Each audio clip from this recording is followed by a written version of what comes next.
Innovation and innovative projects in the greater Wichita area. The Small Business Digital Transformation Program, Troy Tabor from the City of Andover. Looking forward to your presentation.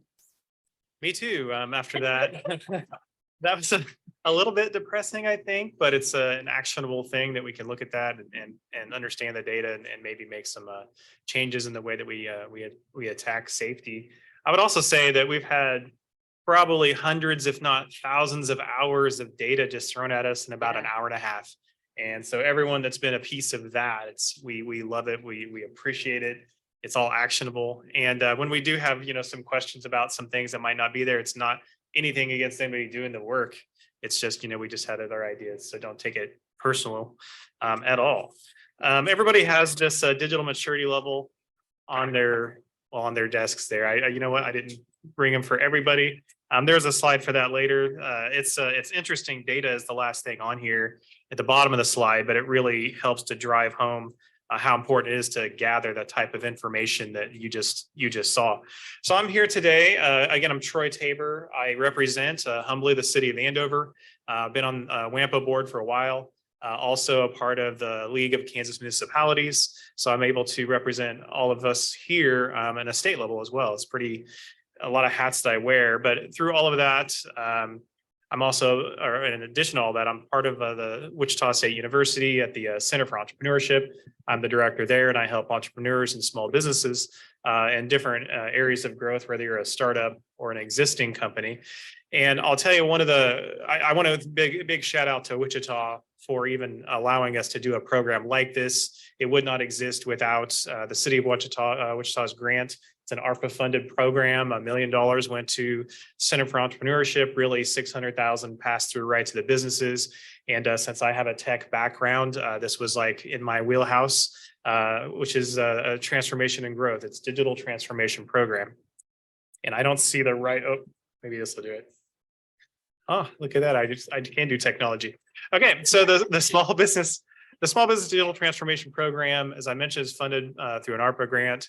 We have one primary goal that we try to get through with this program, which is employment growth in the City of Wichita and also building business resilience. So those are the primary goals we're shooting for, and we're using technology to try to get there. The idea is for it to be a 1 to 5 year program to digitally transform the thinking and the mindset and the culture of businesses to achieve those goals. And we think it'll take 1 to 5 years to accomplish that. So what is digital transformation? And honestly, there's probably 100 different definitions, and they're probably valid in whatever area that they're being focused on. For me, I look at it as the integration of technology into all areas of businesses, changing how you operate to meet business goals, deliver value to customers. And most importantly, it's a cultural change. We looked at all this data that we gathered earlier today, and what do you do with it? Right? It's like, that's great information. It's really useful to tell us where we're at, but it's much more useful to tell us where we need to go. And that's the cultural difference. And that's the transformative way to look at that data we looked at. So it's a culture change of the entire business that requires organizations to challenge the status quo, and experiment with new technologies. I thought I'd have fun with this a little bit. And I thought, okay, well, I'm here with a lot of communities, and how can I change this? And by the way, I used a tool I'll talk about later to rewrite it to say this, but digital transformation is the adoption of digital technology to enhance government operations and optimize stewardship of public resources. It involves a cultural shift towards embracing innovation, iterative improvement, and making informed decisions in the public interest. So I feel like that's very much what we're about, meaning that we also can look at digital transformation, and I'd recommend it as you go through strategic planning for our different cities and counties in the state to really look at this as some way or a method of achieving your goals, and not just, not using technology to do that. So in achieving the goals of business employment and resilience, we think that by going through the program, which I'll explain how the program works, but it's really the idea of instilling the digital mindset, understanding that it takes a cultural shift to look at digital technologies first to try to solve all solutions, although they won't solve all solutions, but you should look there first, and why, and then some processes to go through to help that be easier, ways to look at your business, which could be translated to look at your city as well if you want. So again, long-term vision is growing our digital maturity, which is the handout I gave. If looking at the average digital maturity of the 27 businesses that have went through this program so far, we're about a 1.5 to 2 on our digital maturity level for those businesses. And they're small businesses. A lot of times in any business, we look at what we need to do to hustle and get that next dollar, to pay the employees, to try to figure out how to make sure all the products are coming in, going out. We don't necessarily take or have the time to step back for a moment and really work on our business instead of in it. And this program is one of those programs that allows you to work on your business for a bit. So the long-term vision is to grow us from a 1.5 in the city of Wichita to maybe a 2.5, maybe a 3 would be amazing. Getting to 4 is really challenging, but I feel like if we were to elevate the digital maturity of all industries in Wichita and Wichita itself, that does nothing but make us a better place to move to, the expectations of the employees and how digital savvy they are, as well as the businesses, and then the customers' expectations with all that put together. We think that is something that can grow the city in a lot of ways. There's a lot of focus today on the larger businesses, getting the Cargills here, getting the big Amazon and the chip factories and that kind of thing. That's wonderful. As far as the small businesses, I get to work with that though. And there's over 80% of employment is from small business. And this is one of the programs we get to do to work on growing that, just like we're growing the other larger businesses. So the first class started in October of last year. Again, 27 have completed. Currently have 9 in the current program that's running this month. And then we have 86 applicants so far. And I haven't marketed at all. It was just a nice Wichita Business Journal article and then a little bit of word of mouth. Honestly, I can only manage 60 applicants because that's all the funding we have for now, but I'm working on trying to make this a long-term program so we can really see results. That's part of why I'm here today, but more importantly, is to talk to you about what we're doing at Wichita State and for the region. So the impact on small businesses, our vision is to hit at least 400 businesses over the next 5 years. We think that's a good number to look at and actually see transformation start happening, not just 5 or 10 or 20 or 50, but a few hundred, and you'll really see a difference, a change in the way that we're looked at as a city in a region and the way that the business community is looked at. So the transformative impact and business resilience and customer expectations is what I focus on. And when I focus on with a business, it's like, what is the point of adding a technology? It's not smart to just add a new technology for the sake of it. It's really smart to think of what your long-term strategies are. And we focus the strategies in our program on the impact of the business resilience and customer expectation, and then look for technology that can help fill that and make that a reality. So we look at also strengthening the employees and the business technical skills through this. So if you go through a program like this, you learn things. If you're an employee, you learn new systems, you learn how to transform, and hopefully you'll pull out of it how to transform yourself somewhat too, to look to see what's there for you. And there's a lot of tools for that, a lot of great books for that, which I'll be happy to share with you at some point if you'd like. Of course, growing employment is a big, the win in all of this. Some of the takeaways of the Small Business Digital Transformation Program, I mentioned partnership with City of Wichita and the Center for Entrepreneurship. It's a forward-looking focus on job force and technical growth and business resilience. And I'm working to continue the program and expand the program beyond the borders of Wichita. After we've done this for a year, we proved the systems, have great results, which we've already got a few really amazing results from this. And as far as the way the program works, it's 4 weeks. It's not a massive commitment up front. It is a commitment to the business shift and how you'll change. The idea is to train the business and the business owners, and we work with the execs of them on how to look at what digital technologies could be a part of their strategy. And we do that through a tool called the Business Model Canvas, which is a tool we use at the Center for Entrepreneurship and several of our programs for businesses. It's not a business plan. It's a one sheet, and it shows how the business functions, the customers, how you work with, provide value to the customers, and then everything it takes in order to create whatever your service is, your product is. So all your costs, and then how you can see opportunity with all of that to be better. And we look at digital transformations to do that. At the end of the program, the idea is to have identified one or more digital transformations that will be impactful on your business.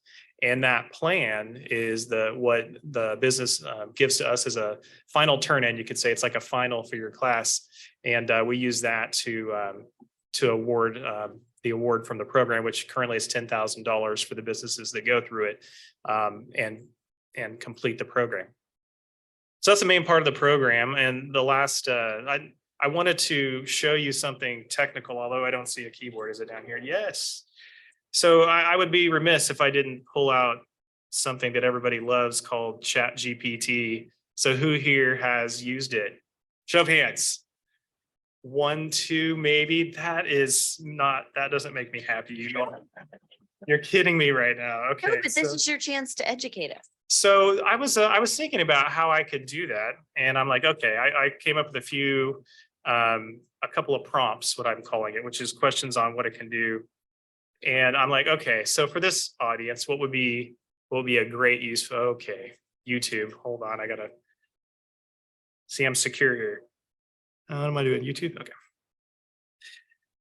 ChatGPT, and so if I can do this at the same time that I'm trying to do this, I would say ChatGPT is something that is scary to most people because it seems like it's an artificial intelligence. It's going to take over the world. And, we're not going to have jobs anymore and all these things. And that is not what it is at all. It is absolutely just a tool, just like your calculator is a tool. Think about this thing right here that no one can live without today. This is a digital transformation. You buy products through it, you book trips through it, you communicate with it, you read websites. This is one of the probably world-changing digital transformations that happen in our time. And I would certainly say that this ChatGPT is another. To take away some of the magic of ChatGPT and this type of artificial intelligence, I would say that all it is it's taking the entire, probably every book ever written, all of the online subject matter experts in pretty much anything, all the science publications, all the chats back and forth that are online about pretty much any subject. No, why are we doing that? Okay, I'll get back to this. And it indexes it all, very much the way that Google has indexed all of the websites and allows you to type a few words and then it'll give you the website results. But what this does a little different is it actually has been coded to try to act like a human in the way it responds. So instead of it giving you a whole bunch of just website links per se, it's actually thinking. It's not thinking like a human thinks, but every single word that's going to pop up in the screen in a second in response to what I put in, every single word is a math. It's just math. It comes up with a probability of what the next word is based on all the indexed data that it has out there. And then it prints that word. And then it comes up with a probability of what's the next word. And it just keeps doing that. And by the way, that's kind of how humans think, by the way. Everything that's coming out of my mouth right now, except the stuttering, I guess, is because my brain has created a probability of what I should say next, and then I say it. And that's what this does. So what I thought of, and I'm like, okay, what am I going to show off here that might be interesting? And one of them, I had two good ones. This is what they call a prompt. And if you don't know what a prompt is, it's simply what you type in order for it to give you a response. And there's a whole new field called prompt engineering, and all the English majors now have great jobs. I'm just saying that. So anyway, so what I put here on this one is we want to understand the different types of road intersections, including options such as four-way stops, stoplights, roundabouts, and other options not listed. We'd like to know the options, including information such as which options has the best accident reduction result, which has the best traffic flow, the comparative cost of each, etc. We'd like this to be for a city government, so it needs to cover all of this and be easily understandable by council members like me, who are not experts, but want to make an informed decision on which way to choose for an intersection project. And I got to think this is something that we've probably all asked our engineers in our cities and, and counties and stuff to do. So then you do that and it says, okay, I got you. And it goes out and it reads all this information that it found online. And by the way, while it's doing this, as far as digital transformation and all the businesses going through my program, this is a pretty large piece of a discussion for one day, is how is this tool useful as a transformation for you to achieve your goals? And yeah, I'm looking at the time too. So I won't take till 5 o'clock, I promise. But you can see the way that it's responding and it's going through and it's building something unique. building it unique because again, it's taking like the probability of what the next word would be. It's not copying and pasting from something that exists. It's looking at 10,000 different discussions about the question I just gave it. And it's getting the probability what the next word should be. And it's responding with that. A little scary. It's just a tool. It's just a tool. It allows us to accomplish things way faster, better, be smarter, that kind of thing. At the end of this, I'm not going to type it, but you could even say, cite all the resources that gave you this information. And then you have the ability to go back and look at that for more information if you want. Something else that's kind of scary, that is scary, is since it has indexed pretty much everything, it also indexed everything that's wrong that's out there. So some of the results absolutely are false, the opposite of what they really should be. So you can't just copy and paste this. It's not 100% accurate. So when you see things that are wrong, by the way, you can say, well, no, actually that's wrong. And here's why. It'll apologize, go find the right information and fix it, which is also interesting, I think. So this is ChatGPT. For those of you who haven't seen it, I would highly recommend diving into it, talking to it, understanding how it works. I could do a workshop on that if you want. But it's all about the questions you ask and how you ask them. And I'm going to go ahead and throw the other one up, and you can copy and paste this later. We can use this. And I mean, for WAMPO, we could even say we could copy and paste our entire everything of WAMPO, all of our data information, and say, okay, create the projects we should work on. I'm not saying we do that, but it certainly could do it, by the way. So the last time I put it here is the City of Wichita. And I was thinking about the BIL, the bipartisan infrastructure law, and then water is a challenge for Andover and everybody else. And I was like, okay, well, how could I like ask it an actual question that's useful for that? And I made up some of these numbers, but I'm like, man, we have 4 golf courses around us that could all use reclaimed water instead of using the City of Wichita's water, right? And that would help. And we also have a new small lake that's going in as part of a park.